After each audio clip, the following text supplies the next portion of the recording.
नमस्कार। जय हिंद, वंदे मातरम प्यारे साथियों। और सभी साथियों को मेरा प्यार भरा नमस्कार। सभी को राम राम, सभी को राधे राधे,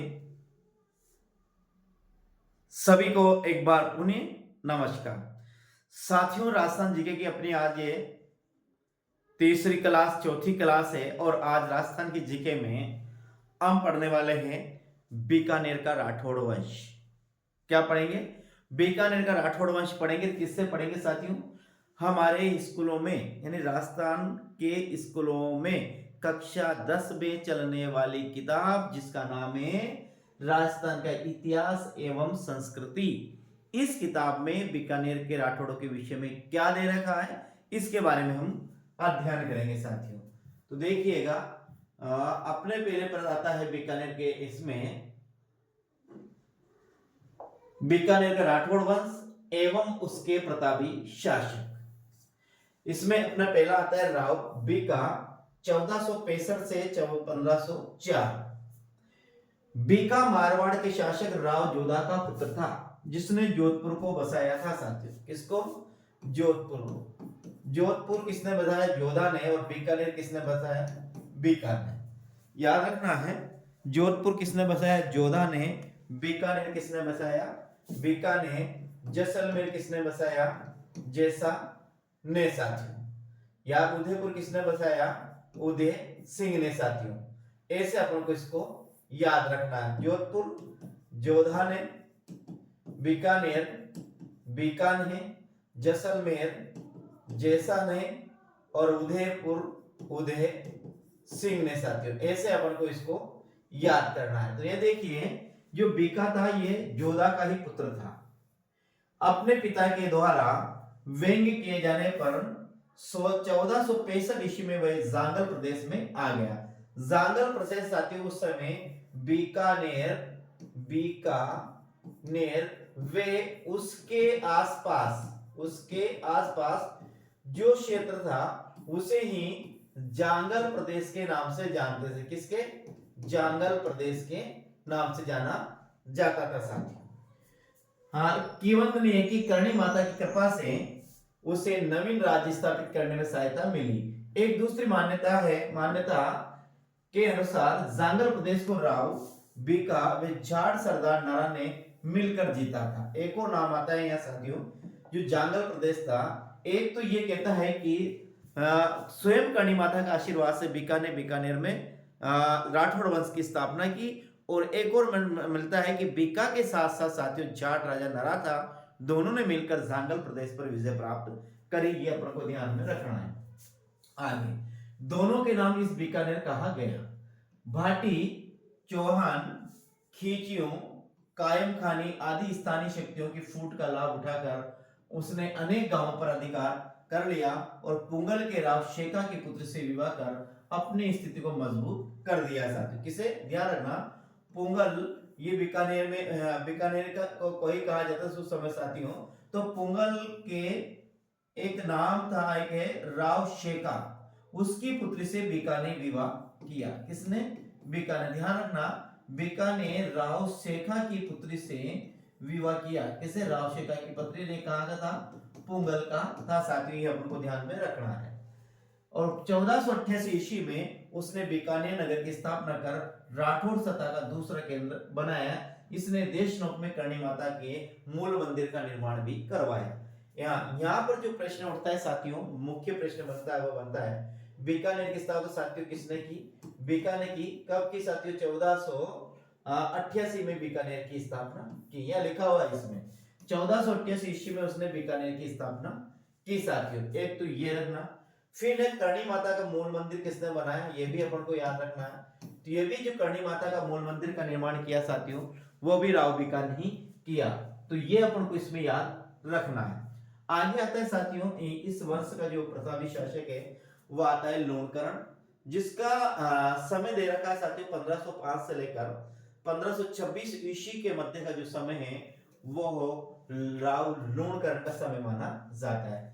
राव लूणकरण राव बीका का छोटा पुत्र था। उसने नागौर के शासक महमूद खां को हराया था।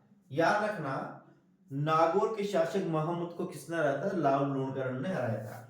1526 ईस्वी में डोसी के युद्ध में नारनौल के नवाब अभी मीरा से लड़ता हुआ मारा गया। कौन? राव लूणकरण साथियों। बिट्टू सुजा ने अपना ग्रंथ राव जेतसिरो चंद, याद रखना ये रचना किसकी है?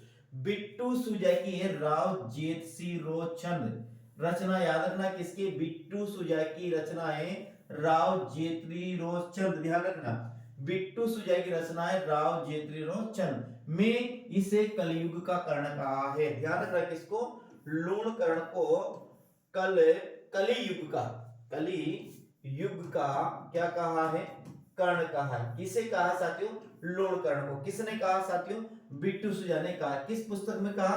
राव जेतसिरो चंद में। इस राव जेतसिरो चंद जो रचना बिट्टू सुजा की है उसमें साथियों राव लूणकरण को कलयुग का कर्ण कहा गया। तो याद रखना। और एक और याद रखना, वंश कर्मचंद्र वंशो कीर्तनम काव्यम नामक ग्रंथ में इसकी दानशीलता की तुलना कर्ण से की गई है। लूणकरण सर झील का निर्माण इसे स्वीकार किया जाता है। लूणकरण झील का निर्माता भी इसे स्वीकार किया जाता है। यहाँ पर अपने जो मुख्य प्रश्न है, पहली बात तो ये है साथियों, ध्यान रखना कलयुग का कर्ण क्या आता है? पहला प्रश्न आता है कली युग का कर्ण किसे कहा जाता है? तो ये आपको याद रखना है लूणकरण, ये याद रखना है। दूसरा याद रखना है कि जो कलयुग का कर्ण कहा, ये किसने कहा? तो ये कहा साथियों बिट्टू सुजा ने। किसने कहा? बिट्टू सुजा ने कहा। किसमें कहा साथियों? ये कहा राव जेतसिरो चंद में कहा। ये अपन को ध्यान में रखना है साथियों। और एक और मान रखना है लूणकरण सर जो झील है उसका निर्माण भी राव लूणकरण ने ही करवा, या ये आपको ध्यान में रखना है। अगला आता है राव जेतसी 1526 से 1531 ईस्वी के मध्य। जेतसी ने 1534 ईस्वी में काबुल के मुगल शासक कामरान यानी हुमायूं का भाई को पराजित किया। याद रखना राव जेतसी ने 1534 में किसको? कामरान को पराजित किया। और ये कामरान कौन था? ये हुमायूं का भाई था साथियों, ध्यान रखना। किसका भाई था? हुमायूं का भाई था। कौन? कामरान। इस कामरान को किसने पराजित किया? बीकानेर शासक राव जेतसी ने इसको पराजित किया। कब किया? 1534 ईस्वी में इसे पराजित किया साथियों। आगे बात करते हैं। इस युद्ध का वर्णन बिट्टू सुजा ने अपने ग्रंथ राव जेतसिरो चंद में किया। इसने बीकानेर पर मालदेव के आक्रमण के दौरान अपने मंत्री नागराज को शेरशाह से सहायता प्राप्त करने भेजा, मगर सहायता आने से पूर्व ही 1541 ईस्वी में पाहाबा जोधपुर के युद्ध में राव जेतसी मालदेव की सेना से लड़ता हुआ वीर गति को प्राप्त हो गया साथियों। ध्यान रखना 1500 देखिए इसने राव जेतसी बड़ा वीर प्रतापी शासक था साथियों। इसका हमें प्रमाण मिलता है कहां से? 1534 के युद्ध में, क्योंकि 1534 का युद्ध है उसमें राव जेतसी ने कामरान को हराया। और ये कामरान कौन था? ये साथियों हुमायूं का भाई था। लेकिन ध्यान रखिएगा ये 1541 के युद्ध में, जिसे साथियों पाहाबा का युद्ध भी कहा जाता है। देखिए यह लिखा रहा पाहाबा, और इसे साहेबा का युद्ध भी कहा जाता है। किसको? 1543 में जो युद्ध हुआ 1541 में, याद रखना कहां पर? 1541 का युद्ध हुआ क्या, जिसे हम साहेबा और पाहेबा का युद्ध भी कहते हैं। ये कहां? जोधपुर में। तो इस युद्ध में, कौन से युद्ध में? 1541 के युद्ध में ये जो राव जेतसी है ये जोधपुर के राजा मालदेव के हाथों मारा जाता है। इसके पहले ध्यान रखना इस जेतसी ने किससे? शेरशाह सूरी से सहायता लेने के लिए अपने मंत्री, जिसका नाम था, क्या नाम था? नागराज को शेरशाह सूरी से सहायता लेने के लिए भेजा।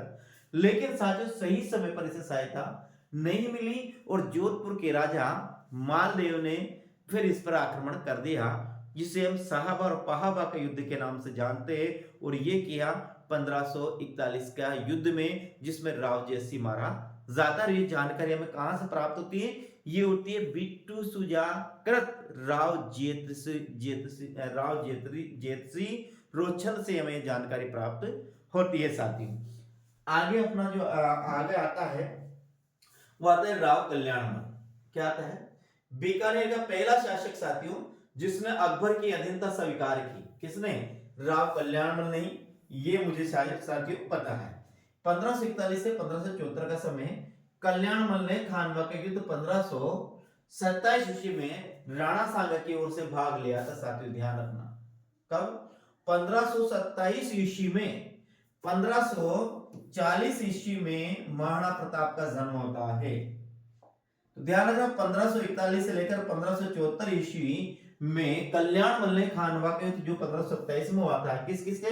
राणा सांगा और बाबर के मध्य होता है, जिसमें राणा सांगा पराजित होता है।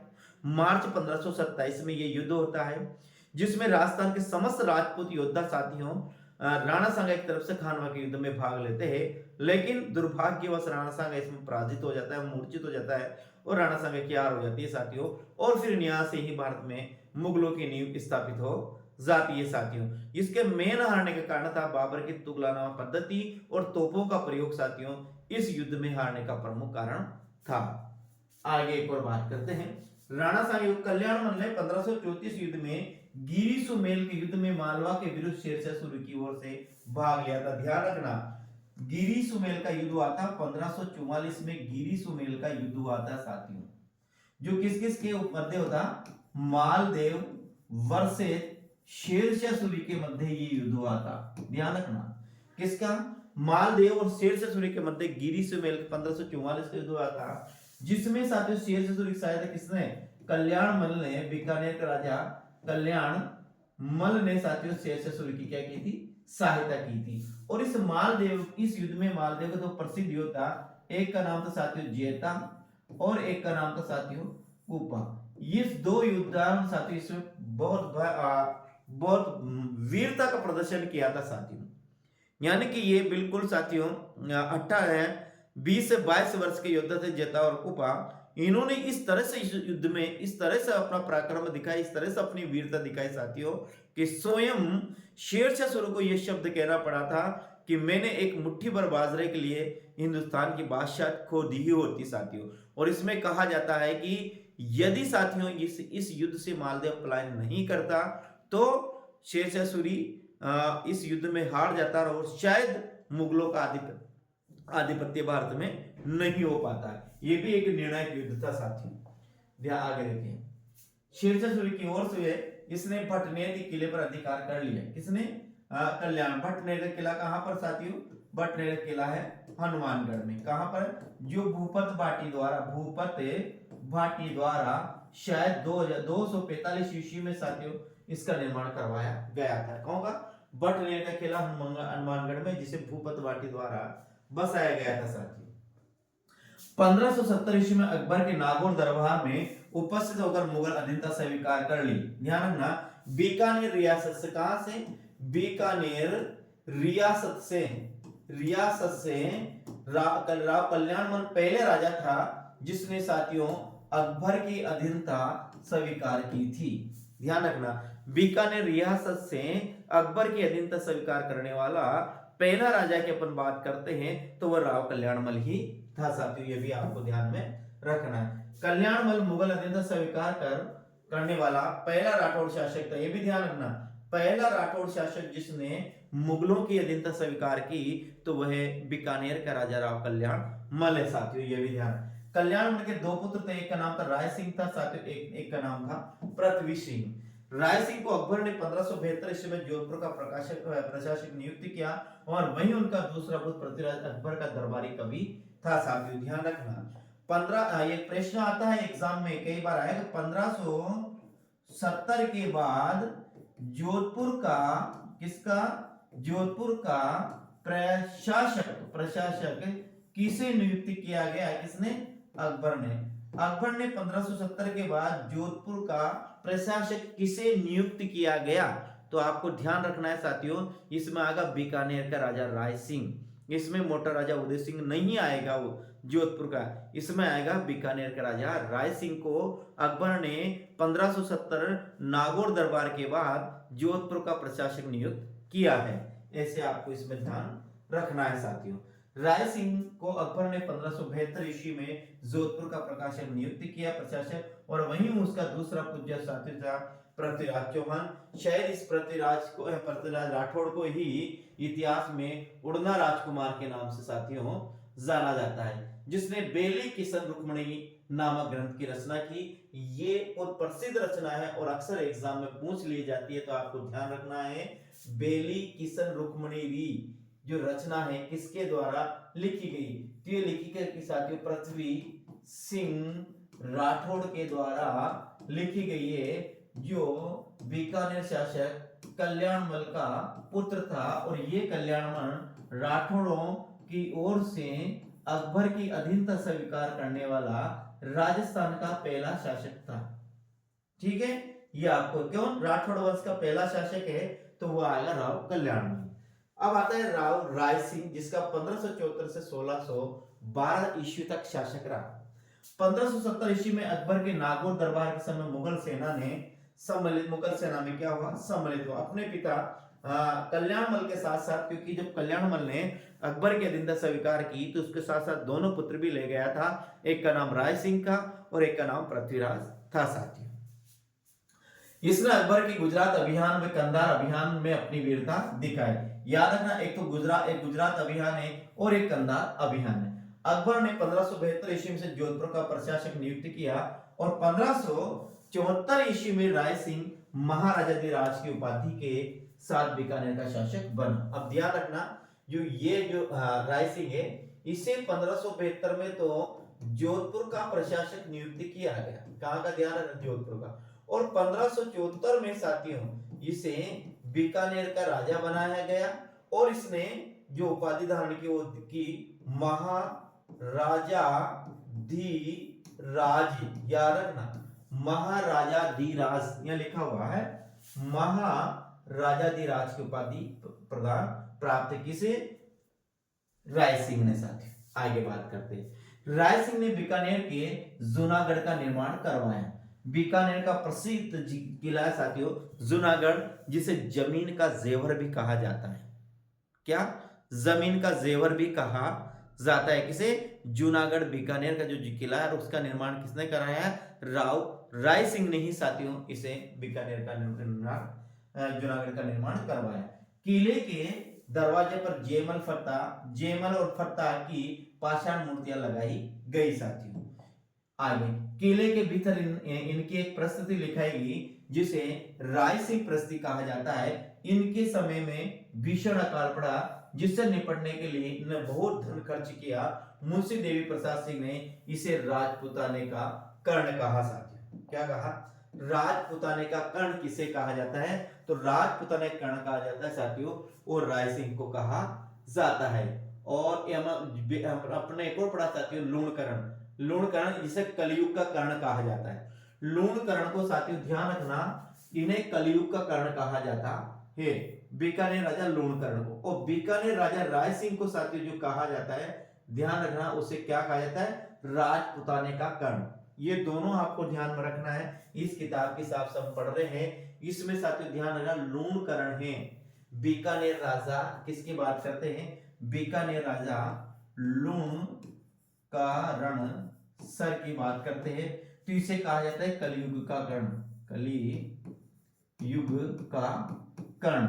लेकिन साथियों बीकानेर राजा राय सिंह की बात करते हैं, तो राय सिंह को क्या कहा जाता है, बीकानेर राय सिंह को कहा जाता है क्या, कलयुग का, यह लिखा हुआ है राजपुताने का कर्ण, राजपुताने का कर्ण कहा जाता है। क्या कहा जाता है, राजपुताने का कर्ण। कलयुग का कर्ण कहा जाता है लूणकरण सर को, और राजपुताने का कर्ण कहा जाता है राय सिंह को। ये दोनों आपको ध्यान में रखना है।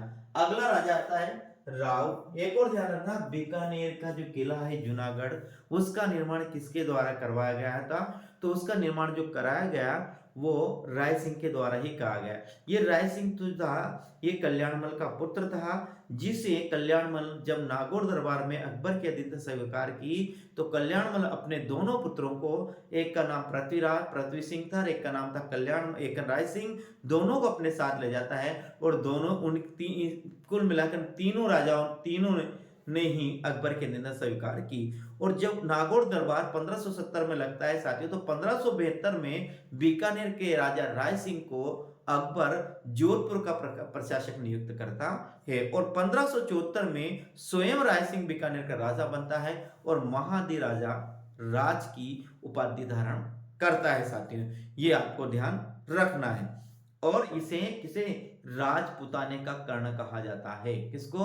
राय सिंह को क्या कहा जाता है? राजपुताने का कर्ण। अब आता है अपने पास कर्ण सिंह, जिनका साथियों शासन काल है 1631 से 1668 का शासन काल है। कर्ण सिंह ने मुगल सम्राट शाहजहां के दक्षिण अभियान में महत्वपूर्ण भूमिका निभाई और जाखणिया गांव की सीमा विवाद को लेकर नागौर के शासक अमर सिंह से युद्ध हुआ। किससे? 1542 से 1544 के मध्य युद्ध हुआ, जो मतीरे की राड़ के नाम से जाना जाता है। मतीरे की राड़ किस किस के मध्य हुई? तो राव कल्याणमल प्लस किसके नाम? अमर सिंह, इन दोनों के मध्य साथियों एक युद्ध हुआ जिसका नाम है मतीरे की लड़ाई। और ये कहां के थे? ये नागौर के शासक थे, ये आपको ध्यान रखना है। मतीरे की राड़ जो है किस किस के मध्य हुई थी? ये होती बीकानेर राजा कर्ण सिंह, कौन सा? बीकानेर के राजा कर्ण सिंह और नागौर के राजा अमर सिंह, दोनों के मध्य साथियों जो लड़ाई हुई थी उसे मतीरे की लड़ाई के नाम से जाना जाता है। मुगल उत्तराधिकारी युद्ध के समय कर्ण सिंह तटस्थ रहा है, किसी के भी नहीं रहा। मगर युद्ध में औरंगजेब का पलड़ा भारी देखकर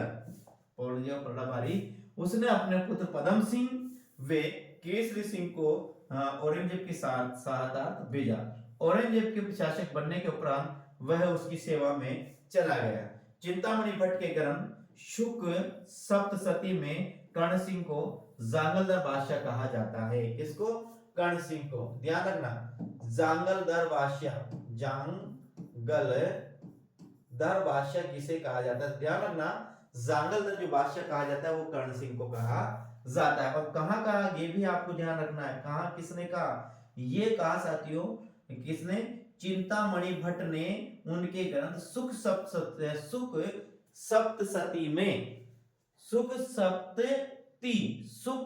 सप्तती में कहा है। चिंतामणि भट्ट ने अपने ग्रंथ सुख सप्तती में कर्ण सिंह को जांगलदार बादशाह कहा है।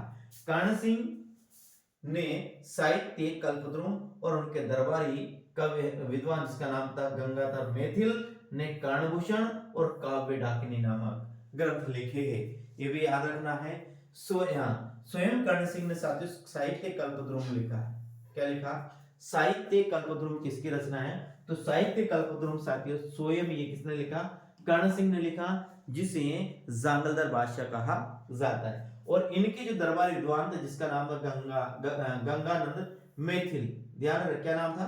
गंगानंद मैथिल था, जिसने एक तो लिखा कर्णभूषण और एक लिखा काव्य डाकिनी नामक दो ग्रंथों की इन्होंने रचना की। इस प्रकार से साथियों आज अपन ने पढ़ा बीकानेर का राठौड़ वंश। साथियों कल अपनी अगली क्लास में चलेंगे शाकंभरी का चौहान वंश और इस वंश के प्रतापी शासक। साथियों आज की क्लास को हम यहीं पर क्या करते हैं? समाप्त करते हैं। और मैं ऐसा समझता हूं साथियों, यदि आप इस चैनल पर पहली बार हो तो चैनल को आपने जरूर सब्सक्राइब कर लिया होगा, साथ साथ किसको? बेल आइकन को दबाकर ऑल पर प्रेस कर दिया होगा, ताकि हर क्लास मेरी आपके पास पहुंच सके साथियों। तो जय हिंद, वंदे मातरम, गुड नाइट मेरे साथियों। कल फिर मिलते हैं अगली क्लास में। राम राम साथियों।